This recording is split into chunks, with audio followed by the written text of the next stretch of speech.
kayo po ay tumatakbo din po ba under the former President Duterte's party or hindi po? Wala. Pasalamat ako kay President Duterte dahil in-endorse ako. At si Presidente Marcos, tinulungan ko. Ang plano lang niya noon, Vice President. Ako nagsabi na Presidente i-file.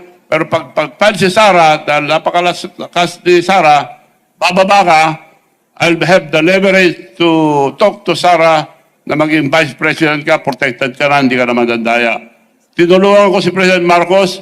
Hindi pa ko in-endorse ko. In-endorse ako, pasalamat kay President Marcos. Kung hindi niya ko in-endorse, salamat pa rin.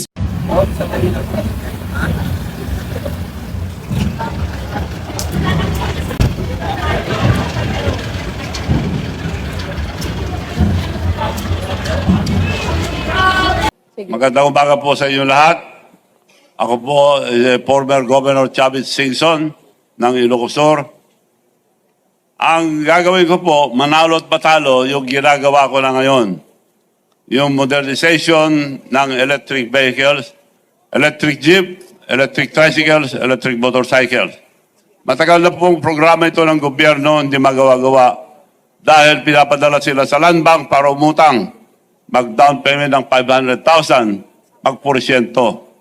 So matagal na po yun. Nakita kami minsan ni President Marcos, kako, this time, Mr. President, mangyayari na yan dahil ako mag-provide lahat ng electric vehicles, electric jeep, tricycles, motorcycles, without any down payment, without zero interest, without guarantee from the drivers. Ang magagaranti yung mga mayors, governors, or transport group or cooperative. Buong Pilipinas po yun, malaki po yun, ginagawa ko na. Parating na yung factory ko galing sa Korea, worth 500 million. At mag-uumpisa na po kami by December, latest January. Mass production na po kami. Quality dahil Korean technology, pero dito gagawin. Ang body, manipis po na bakal, pero hindi ginakalawang. So, na-check na po lahat yan. Yung prototype na dalawa, nandito na. Ginagamit na ngayon yung mga transport group. At nagpunta mga transport group sa bahay. Sabi ko, hanapin nyo muna yung pinakamura para hindi nyo ko mabintangan na nagnegosyo. Dahil tulong ko lang lahat to sa ating mga drivers na walang sasakyan para sa mga mahihirap. So, nagharap po sila sa China, Korea, Philippines. Pinakamura po, 3 million. Kako, para tunay na tulong gagawin ko, ibibigay ko lang sa inyo 1.2. More than one half ang hinati ko. 1.2. Buong Pilipinas po yon. At may dagdag pa doon yung card na ginagawa na namin. Meron kaming card na ginagawa sa aming bayan na kung anong bayad nila, yon ang card nila. Itong card na ito, international, worldwide. Dahil Visa card, Narbacan card, lahat ng bayan magkakaroon, ang buong Pilipinas, mamimigay kami libre with bank account, credit card na as a debit card. Okay. So, ito po, gawa-gawa lang namin pero maandar. So, yun po gagawin ko, manalo at matalo, para matulungan ang ating kababayan o lahat ng ating bansa dahil andar ang ekonomiya natin pag nasa bangkong pera. Ang pera ng mga tao ngayon, karamihan, nasa unan lang, tinatago, kung saan tinatago. Pag nawala, away. Pag hawak-hawak, may taya sa sabong, nawala na. So, makakatulong po ito, ginagawa ko na, gagawin ko, at mas marami akong magagawa, mas madali ko magawa kung ako ihalal na senador. Okay. Maraming salamat, sir. Salamat Two minutes po. is up. Yeah. Tanong po sa media number 1. Melanie. Mean, I'm sorry, Net 25. Miss Mean. Sir, good morning po. Tatakbo kayo under ng what party po? Administration din?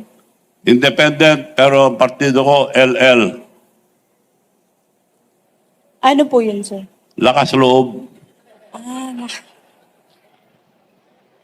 Sir, doon sa binabanggit nyo kanina yung mga programa, sino pong transport group yung direkta makikinabang doon sa... Lahat ng transport group, yung Magnificent Seven, at mga buses, lahat ng drivers, nagpunta na po lahat sa bahay at magpipirma na kami dahil mag-mass production na po kami. Lahat ng transport group, no exception, the whole country, nakipag-usap na po sila sa akin. Michael Rogas.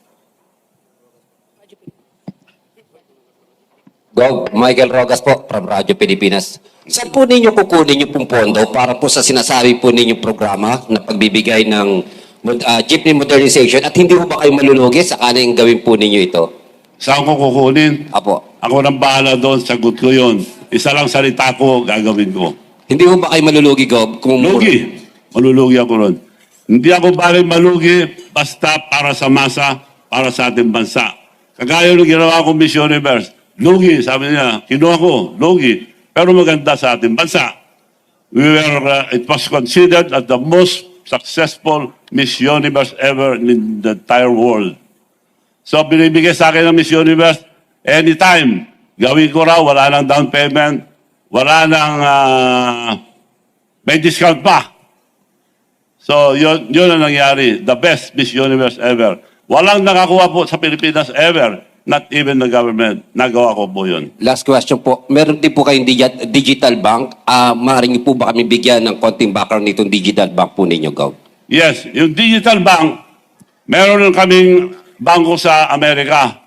Bihira po maka-approve ng bangko sa Amerika. Meron akong bangko ron, Bigan Bangko International. Meron din akong local bank at meron kaming digital bank. Yun ang tutulong magpandar. Right now, our card is being powered by Union Bank. Katulong yung bangko ng masa na ginagawa ko ngayon, maybe within a month, andar na yun. Yun ang tutulong dahil dalawang gagamitin ko, Visa card at saka Mastercard. Buong bansa, bibigyan namin ito libre, katulong ang ating mga mayors. Matagal na namin programa ito, itutuloy po namin. Kasama ko po yung mga local officials, local government officials, governors, mayors, city mayors, and cooperative and transport group. So, eto po, itatap lang sa jeep nila, lipat na sa account nila. At nagagamit ito sa buong mundo. Nasubukan ko na, US, Las Vegas, Japan, Korea, sa ibang bansa, nagagamit po ito. Tatlo lang nagpapandar ang credit card. Yun yung pay, Visa card, Mastercard. So, ito, Visa card, lumandar. So, ginagawa namin ngayon, Mastercard para sa lahat. Because 77% ang Pilipino walang bank account. Kami po magbibigay sa kanila ng bank account with credit card as a debit card. Mon Galvez, TV5. Good morning, Mon Gualvez po sa TV5. Sir, just to clarify, kasi sabi nyo nga po kanina, lakas ng loob lang talaga yung pinangahawakan nyo po ngayon. Pero you're saying na ang pinupush nyo po talaga is yung PUV modernization, which is in line sa administration po na plano. Hindi ho ba kayo na-consult or paano ho ba? Hindi pa nagkaroon ng pag-uusap na maisama ho kayo sa line-up po ng administration? At saka bakit po talaga tinuloy nyo po ang pagtakbo pa sa Senado? Ayaw ko po kumandidato noon. Dami nagtatanong dahil sa ginagawa ko ng matagal ito. Bakit hindi kayo tumakbo? Hindi lang ako dahil kontento na ako. Dahil aming probinsya, nag-umpisa ko ang governor, kami ang pinakamahirap. Malit lang ang probinsya namin. Ngayon po, kami ang ikalimang pinakamayaman na probinsya sa buong Pilipinas. Kami po ang pinakagulo ng araw, the most notorious. We are considered as a warlord country. Now we are the most peaceful. So, kontento na po ako, tumutulong na lang sa labas. Kaya ito lang ginagawa ko ngayon, puro tulong. Lalong-lalo na sa ating mga kababayan na mahirap. Dito, malaking magagawa ito, lalong-lalo na sa mga overseas workers. Hindi na sila lalabas pa pupunta sa bangko. Sa telepono lang at sa itong card na ito, makapagpapadala na sila ng pera, diretsyo sa mga mag-anak. Hindi na mawawala. Malaking tulong sa overseas workers natin ito. At sa lahat. Okay. Jean, Philstar.com.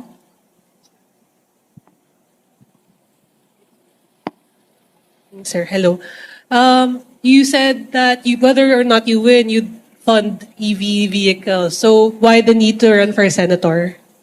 Ma'am, can you repeat, ma'am? why the need to run for senator? Kasi whether or not you win, you'll fund yung mga electronic vehicles. So bakit kailangan niyo pa po tumakbo? Bakit ako tumakbo? Para mas madali gawin at making mga ginagawang pagtulong sa taong masa. Dahil punong-puno pa rin tayo ng red tape. Ma-red tape pa rin, ang hirap gawin. Yun lang ginagawa ko na pamimigay ng jeep. Ang daming dinadaanan. Dadaan sa DOST, dadaan kung saan-saan. Mahirap po. Pag nasa Senado ko, mapapabilis ang pagtulong ko sa taong bayan, lalong-lalo na sa mga mahirap. Nico Bagsik, Teleradio. Good morning po, Governor Chavit. Sir, na-mention niyo po, nakausap niyo po yung Magnificent Seven po na transport group po, no? How about po yung Piston at saka yung Manibela? Kasi sila po yung against po dito sa jeepney modernization program. Nagpunta na po sila sa aking bahay. Kasama po sila lahat. Walang humindi. Ang babang presyo, lugi ako ron. Billions ang lugi ko ron.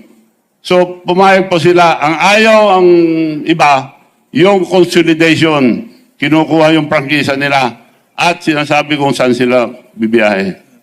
As far as the modernization program is concerned, payag lahat po sila. And then, Governor, na-mention niyo po na yung mga prototypes po ay galing po sa Korea po, ano?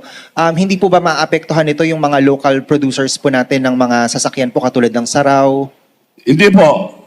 Dinala ko na rito. Dito ko gagawin. Dito factory. Kung gusto nila tumulong, sila mag-supply. Kung mapapantayan nila yung pagtulong na ginawa ko. Makakatulong sila kung mag-supply sila ng mga parts. Pero kung makipag-compete sila, okay lang. Sila lang gumawa. Dahil hinati ko yung presyo, lugi ako ron. And then finally na lang po, Governor, kayo po ay tumatakbo din po ba under the former President Duterte's party or hindi po? Wala. Pasalamat ako kay President Duterte dahil in-endorse ako. At si Presidente Marcos, tinulungan ko. Ang plano lang niya noon, Vice President. Ako nagsabi na Presidente i-file. Pero pag-file si Sara, dahil napakalakas ni Sara, bababa ka, I'll have the leverage to talk to Sara na maging Vice President ka, protected ka na, hindi ka na madadaya. Tinulungan ko si President Marcos, hindi pa ko in-endorse ko. In-endorse ako, pasalamat kay President Marcos.